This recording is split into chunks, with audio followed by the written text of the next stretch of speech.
আসসালামু আলাইকুম এভরিওয়ান, কেমন আছেন সবাই? আশা করি সবাই ভালো আছেন। আমরা বর্তমানে আছি তালতলি ছোট ভাইজোড়া ফাজিল মাদ্রাসার গেটের সামনে।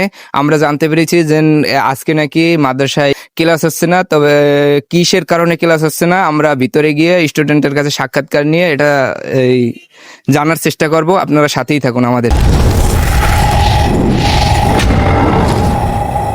আমরা গেট দিয়ে ভিতরে ঢুকেই দেখতে পেলাম ক্লাসের বাহিরে ছাত্রছাত্রী ঘোরাফেরা করতেছে। তাদের কাছে এখন জিজ্ঞেস করব।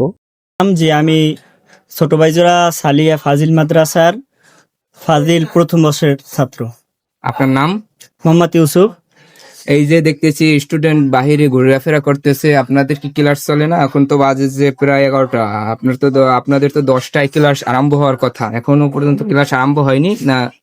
জি না, আমরা প্রতিদিনের ন্যায় ক্লাসে আসছিলাম, কিন্তু আজকের আমরা মাদ্রাসায় এসে শুনি যে শিক্ষকরা তাদের দাবি আদায়ের জন্য কর্মবিরতি দিয়েছে। কিসের কর্মবিরতি এটা? গতকালকে তারা ঢাকা আন্দোলনে গিয়েছিল। তাদের বাড়ি ভাড়া 20%, সরকারি শিক্ষকদের 45% বাড়ি ভাড়া হয়ে থাকে। এর থেকে তারা দাবি করছিল 20%, এবং তাদের চিকিৎসা বাবদ তাদেরকে 1500 টাকা এই দাবি, এবং অন্যান্য আরো দাবি ছিল। এই জন্য তাদের উপর অতর্কিত হামলা হয়, পুলিশের হামলা হয়। এই জন্য তারা আজকের পুরো বাংলাদেশের ভিতরে এমপিওভুক্ত যে শিক্ষকরা রয়েছে তারা এই কর্মবিরতি দিয়েছেন। ধন্যবাদ আপনাকে আপনার মূল্যবান উপস্থাপনা দেওয়ার জন্য।